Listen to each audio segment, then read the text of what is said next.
Kami berserah sepenuhnya ke dalam tangan-Mu Tuhan. Engkaulah kekuatan dalam kehidupan kami.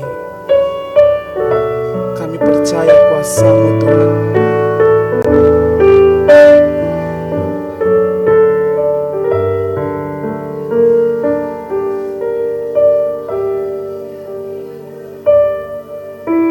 Sungguh besar setiamu,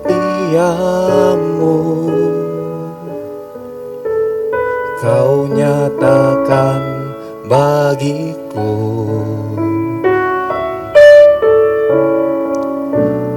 Kau Bapa yang selalu mengerti isi hatiku.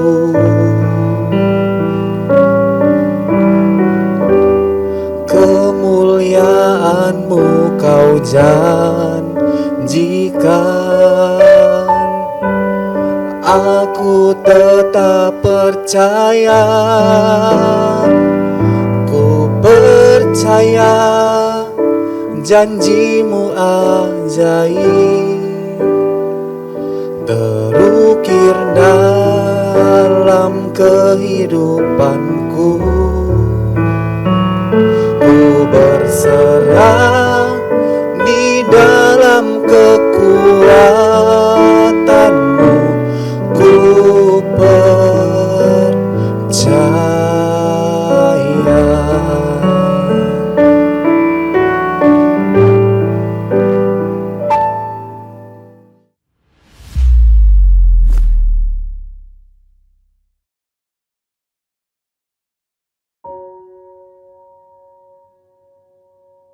Shalom, ya kita berjumpa lagi dalam sermon today hari ini. Semoga seluruh jemaat Tuhan tetap ada dalam perlindungan dan kebaikan Tuhan Yesus. Ya, hari ini saya rindu membagikan sebuah firman Tuhan yang terambil di Yeremia 29 ayat 11. Nah, firman di situ, sebab aku ini mengetahui rancangan-rancangan apa yang ada padaku mengenai kamu. Demikianlah firman Tuhan, yaitu rancangan damai sejahtera dan bukan rancangan kecelakaan, untuk memberikan kepadamu hari depan yang penuh dengan harapan. Ya, jadi firman Tuhan ini jelas mengatakan bahwa Tuhan itu tahu rancangannya itu buat kita semua anak-anak Tuhan adalah rancangan yang baik, rancangan damai sejahtera, bukan rancangan kecelakaan. Namun ya realitanya kita masih hidup di dunia, kita hidup tidak sendiri, kita bersosialisasi dengan orang lain.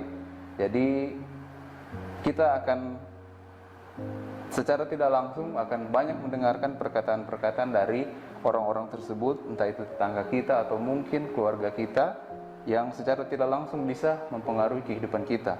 Nah, di sini saya akan memberikan suatu ilustrasi yang akan menggambarkan bahwa mengapa kita harus mendengarkan hidup oleh perkataan Tuhan, bukan oleh perkataan orang-orang lain atau oleh perkataan dunia.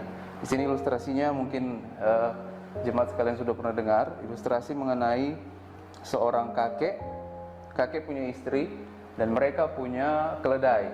Nah, mereka berencana untuk dari sebuah desa mereka berencana untuk pergi sebuah kota. Nah, jadi saat mereka pergi, karena waktu itu kan masih zaman dulu, belum ada kendaraan transportasi, jadi mereka menggunakan keledai. Nah, saat mereka berjalan, pertamanya itu kakek dan nenek ini berjalan bersama keledainya mereka pegang. Nah, tetapi setelah mereka berjalan, ada tetangga-tetangga mereka yang berkata, wah, coba lihat dua pasangan ini, mereka tidak tahu memanfaatkan apa yang mereka miliki, yaitu mereka kan punya keledai, tetapi kenapa keledai itu hanya ditarik? Nah, orang-orang berkata seperti itu. Akhirnya kakek dan nenek ini naik di atas keledai. Mereka berjalan tidak jauh dari situ, ada lagi mereka bertemu tetangga mereka, dan tetangga itu bilang lagi, wah, coba lihat, itu kakek dan nenek, mereka berdua tidak punya belas kasihan kepada binatang. Maksudnya karena mereka berdua berat tapi menaiki keledai ini. Nah, akhirnya karena mendengarkan perkataan itu, akhirnya sang kakek turun. Jadi dibiarkan saja istrinya yang naik keledai itu sendiri. Nah, tetapi setelah mereka berjalan, akhirnya lewat lagi ketemu dengan tetangga yang lain. Nah, orang itu berkata lagi, coba lihat kakek itu. Di situ dilihat bahwa yang naik hanya nenek sendiri. Nah, ternyata orang itu berkata lagi, coba lihat itu kakek. dia sangat egois sendiri karena hanya kakek saja yang naik, tapi nenek ditinggalkan. Nenek berjalan bersama dengan keledai itu. Nah, akhirnya setelah mendengarkan itu, akhirnya mereka berdua berjalan dan keledai itu dipikul. Nah, jadi inti dari cerita ini yang bisa saya bagikan adalah bahwa kita hidup memang tidak akan pernah bisa untuk menyenangkan semua orang. Dan juga dari pesan ilustrasi itu, jangan kita mendengarkan perkataan orang. Karena apa? Karena perkataan orang itu belum tentu perkataan mereka benar. Karena orang lain tidak tahu keadaan kita. Maka yang paling penting adalah kita kembali ke ayat tadi, Remius 9 ayat 11 berkata, sekali lagi saya bacakan, sebab aku ini mengetahui rancangan-rancangan apa yang ada padaku mengenai kamu, demikianlah firman Tuhan, yaitu rancangan damai sejahtera dan bukan rancangan kecelakaan, untuk memberikan kepadamu hari depan yang penuh dengan harapan. Di sini jelas sekali bahwa Tuhan berkata, Tuhan itu tahu rancangan apa yang terbaik buat kehidupan kita. Karena Tuhan tahu, makanya kita harus sering-sering mendengarkan perkataan Tuhan, bukan mendengarkan perkataan dunia. Karena kalau kita mendengarkan perkataan orang lain, belum tentu perkataan mereka itu benar.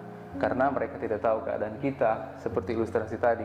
Mereka kan tidak tahu kalau kakek dan nenek ini sebenarnya sudah tua, makanya mereka perlu keledai untuk transportasi mereka ke kota. Dan keledai itu juga kan mereka punya, jadi wajar lah kalau mereka menggunakan keledai itu. Nah, di sini juga bisa dikatakan bahwa orang lain pasti juga akan selalu punya pendapat atau komentar tentang kehidupan kita, entah itu komentar yang baik. Kalau orang yang dekat dengan kita akan berkomentar yang baik, tapi kalau orang yang tidak suka dengan kita, pasti mereka akan berkomentar yang buruk tentang kita.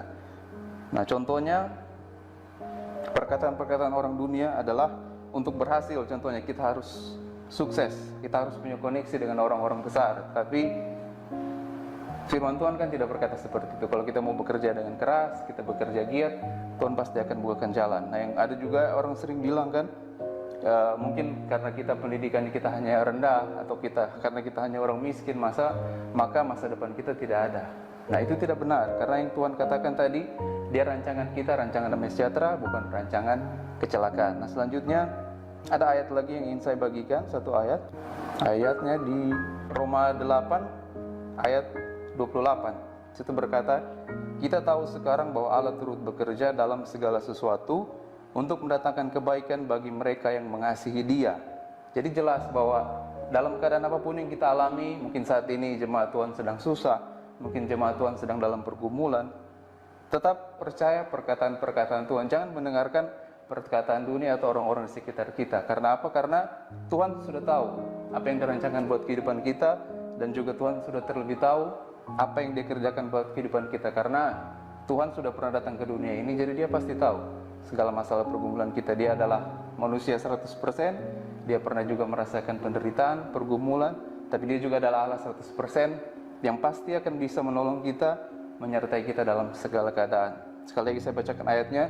Kita tahu sekarang bahwa Allah turut bekerja dalam segala sesuatu untuk mendatangkan kebaikan bagi mereka yang mengasihi Dia, yaitu bagi mereka yang terpanggil sesuai dengan rencana Allah. Tugas kita hanya dengarkan saja apa kata Tuhan, jangan dengarkan apa kata dunia. Karena apa? Karena perkataan dunia itu belum tentu benar, tapi perkataan Allah pasti benar dalam kehidupan kita. Ya, jadi kesimpulannya, sermon yang bisa saya bagikan hari ini adalah, mari apapun keadaan kita jemaat Tuhan saat ini, entah senang atau susah, tetaplah kita kuat dan percaya kepada Tuhan dengan mendengarkan perkataan-perkataannya. Perkataannya dari mana? Ya, dari persekutuan kita dengan Tuhan setiap hari. Kita pererat jam-jam doa kita, dengan juga mengikuti ibadah yang ada di gereja kita. Kan ada banyak jadwal ibadah. Ada ibadah minggu, ada ibadah doa malam, ada doa puasa, ada juga fokus-fokus. Jadi mari jemaat Tuhan datang ke jam ibadah supaya kita dengarkan firman Tuhan, kita mengerti apa yang Tuhan katakan tentang kehidupan kita, sehingga kita boleh jadi orang yang kuat, orang yang berhasil dalam dunia ini. Amin buat firman Tuhan. Ya, kita akan satu doa buat firman Tuhan hari ini.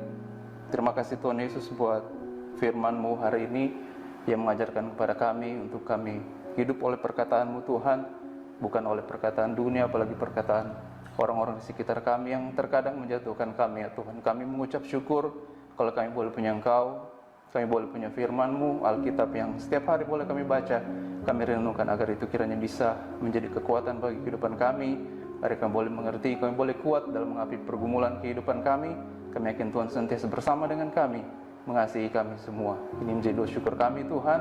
Dalam nama Tuhan Yesus kami sudah berdoa. Amin.